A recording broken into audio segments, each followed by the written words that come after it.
반갑습니다. 성도 여러분, 한가람 아침 묵상에 오신 여러분들 환영합니다. 오늘 말씀은 로마서 9장 19절에서 29절 말씀입니다. 혹 내가 내게 말하기를 그러면 하나님이 어찌하여 허물하시느냐 누가 그 뜻을 대적하느냐 하리니 이 사람아 네가 누구이기에 감히 하나님께 반문하느냐 지음을 받은 물건이 지은 자에게 어찌 나를 이같이 만들었느냐 말하겠느냐 토기장이가 진흙 한 덩어리로 하나는 귀히 쓸 그릇을 하나는 천히 쓸 그릇을 만들 권한이 없느냐 만일 하나님이 그의 진노를 보이시고 그의 능력을 알게 하고자 하사 멸하기로 준비된 진노의 그릇을 오래 참으심으로 관용하시고 또한 영광 받기로 예비하신 바 긍휼의 그릇에 대하여 그 영광의 풍성함을 알게 하고자 하셨을지라도 무슨 말을 하리요 이 그릇은 우리니 곧 유대인 중에서뿐 아니라 이방인 중에서도 부르신 자니라. 호세아의 글에도 이르기를 내가 내 백성 아닌 자를 내 백성이라 사랑하지 아니한 자를 사랑한 자라 부르리라. 너희는 내 백성이 아니라 한 그곳에서 그들이 살아계신 하나님의 아들이라 일컬음을 받으리라 함과 같으니라. 또 이사야가 이스라엘에 관하여 외치되 이스라엘 자손들의 수가 비록 바다의 모래 같을지라도 남은 자만 구원을 받으리니 주께서 땅 위에서 그 말씀을 이루고 속히 시행하시리라 하셨느니라. 또한 이사야가 미리 말한 바 만일 만군의 주께서 우리에게 씨를 남겨두지 아니하셨더라면 우리가 소돔과 같이 되고 고모라와 같았으리로다 함과 같으니라. 사도 바울이 9장을 시작할 때 내 친척 이스라엘이 구원 얻기를 간절히 바란다는 마음으로 이 말을 시작했습니다. 3절에 이렇게 말했죠. 나의 형제 곧 고륙의 친척을 위하여 내 자신이 저주를 받아 그리스도에게서 끊어질지라도 원하는 바로라.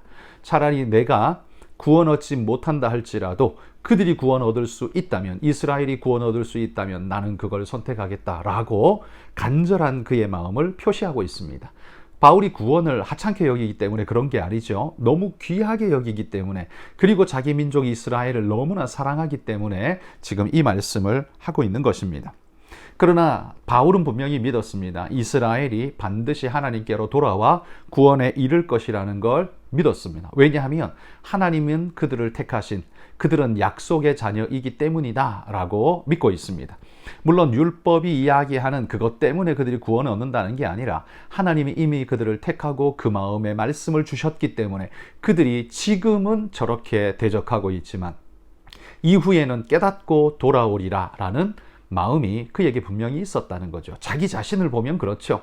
말씀이 진짜 그들의 심장을 두드리게 될 때에 말씀에 순전한 자는 반드시 그 말씀을 깨닫고 돌아오게 될 거다. 나는 그거 믿는다 라는 거죠. 그러면서 그는 이렇게 말했습니다. 13절에 기록된 바 내가 야곱은 사랑하고 에서는 미워하였다 하심과 같으니라.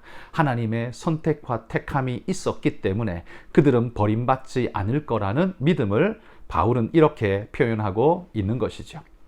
여러분, 그러면 14절부터는 이렇게 이야기했습니다. 그런즉 우리가 무슨 말을 하리요? 하나님께 불의가 있느냐? 그럴 수 없느니라. 그렇게 말했어요. 그리고 오늘 보면 19절에도 또 이렇게 말을 합니다. 혹 네가 내게 말하기를 그러면 하나님이 어찌하여 허물하시느냐? 누가 그 뜻을 대적하느냐? 하리니 이렇게 말합니다.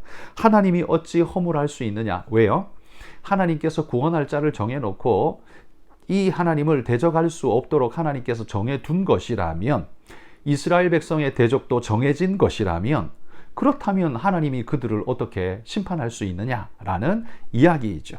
하나님이 인간이 하나님의 뜻을 거역할 수 없도록 만드신 것이라면, 하나님이 다 정해놓은 거라면, 그러면 정해놓은 배역대로 한 그 사람을 어떻게 심판에 떨어지게 할 수 있느냐라는 이야기이죠. 그러니까 논리적으로 보면 그들의 말이 참 맞는 것 같아 보입니다. 그런데 사도 바울은 이 본문에서 이렇게 말합니다. 먼저 전제로 14절에 이렇게 말하죠. 긍휼히 여길 자, 15절입니다. 15절에 보면 모세에게 이르되 내가 긍휼히 여길 자를 긍휼히 여기고 불쌍히 여길 자를 불쌍히 여기리라. 이 권한이 누구에게 있어요? 창조주 하나님에게 있다는 겁니다.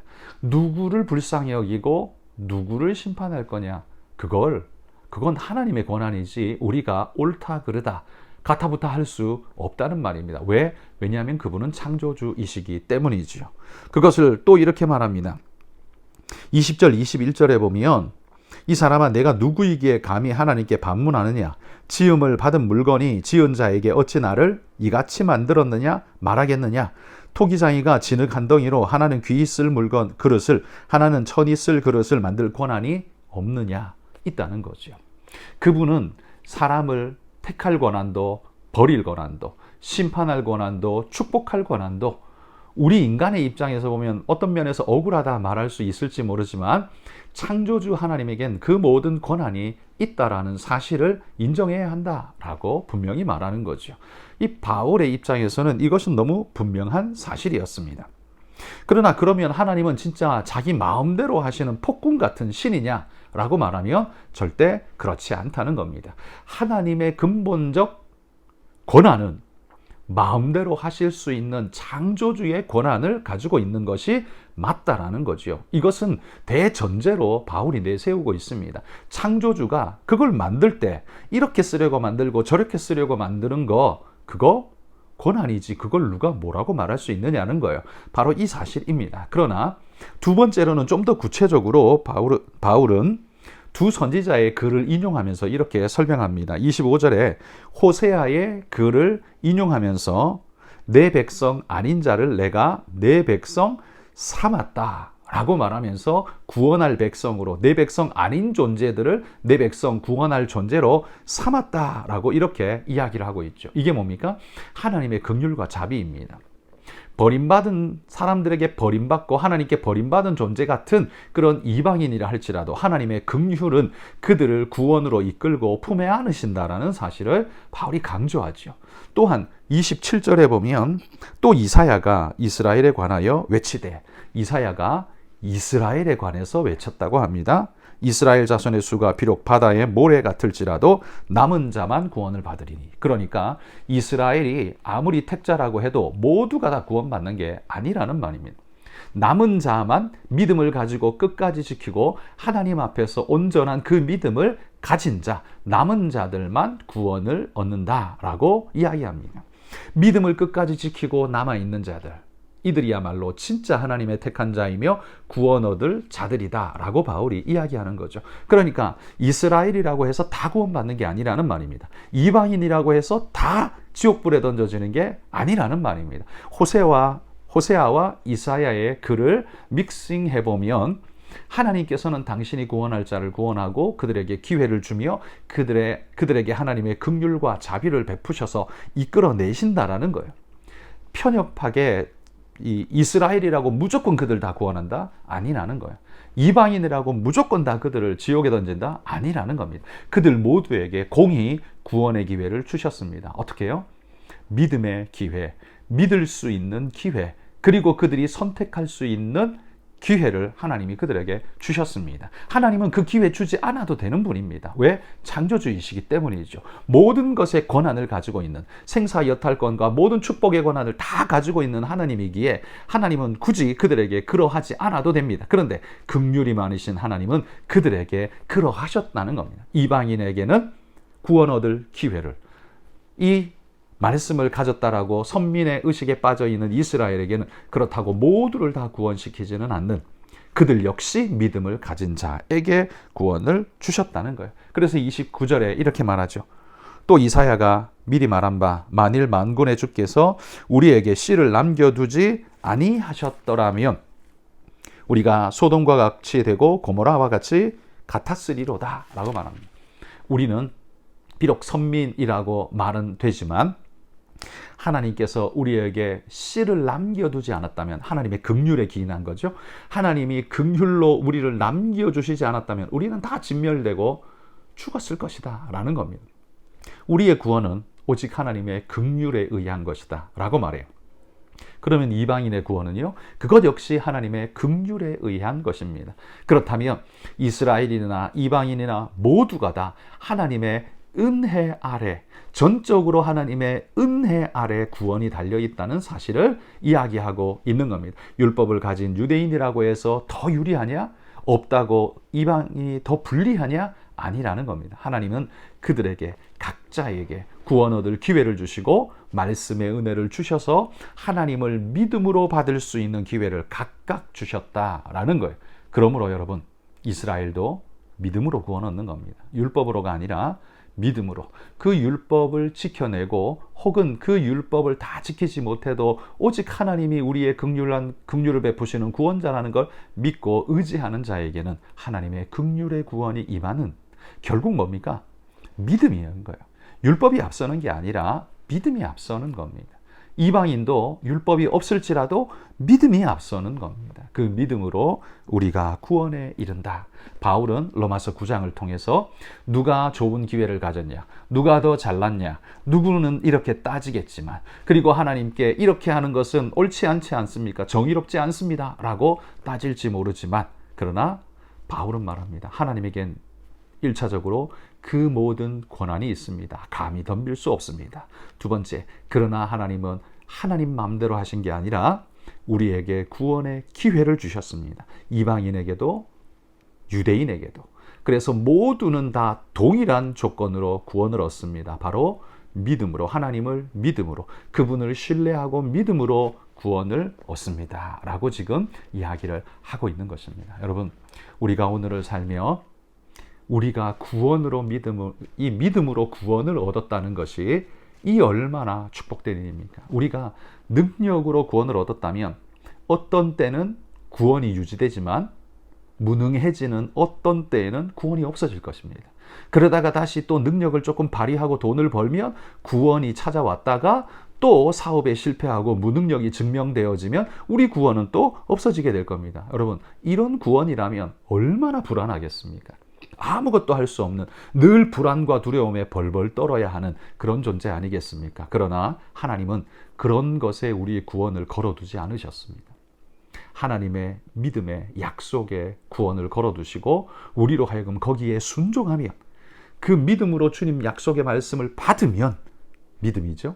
그러면 구원 얻게 하신다라고, 선물로 주신다라고. 그래서 구원은 선물입니다.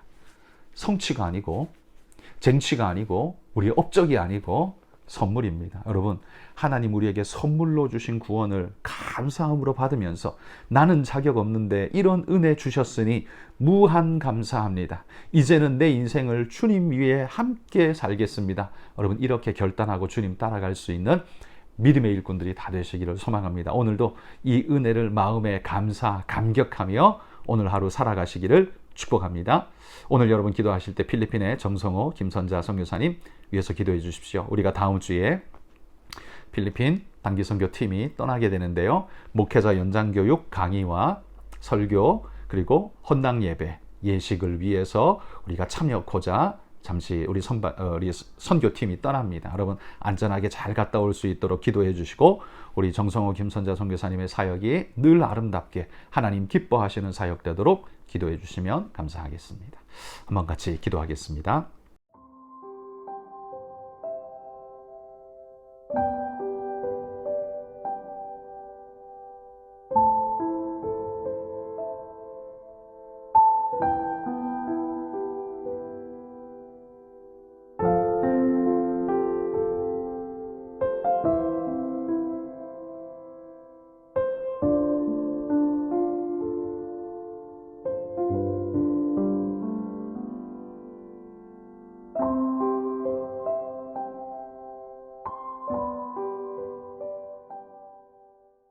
하나님 감사합니다. 우리에게 그 어떤 조건에 주님 우리의 구원을 걸어두지 않으시고, 잘났든 못났든 가졌든 못 가졌든 상관없이 오직 하나님의 공평한 조건, 믿음으로만 구원 얻게 하신 것을 감사합니다. 주님, 믿음은 내 능력도 아니고 내 힘도 아닙니다. 오직 주님 주신 선물인 줄 믿습니다. 그러기에 우리의 구원은 주님으로부터 받은 거저의 선물임을 확신합니다. 1만 달란트 탕감받은 감격한 자의 마음으로 하나님 우리가 오늘을 살게 하여 주시고, 무한한 은혜를 받았으니 그것에 봉사하며 조금이라도 갚는다는 마음으로, 갚을 수는 없지만 그러나 그런 마음으로 주님 앞에 겸손함으로 섬겨가는 아름다운 귀한 일꾼 되도록 하나님 인도해 주옵소서.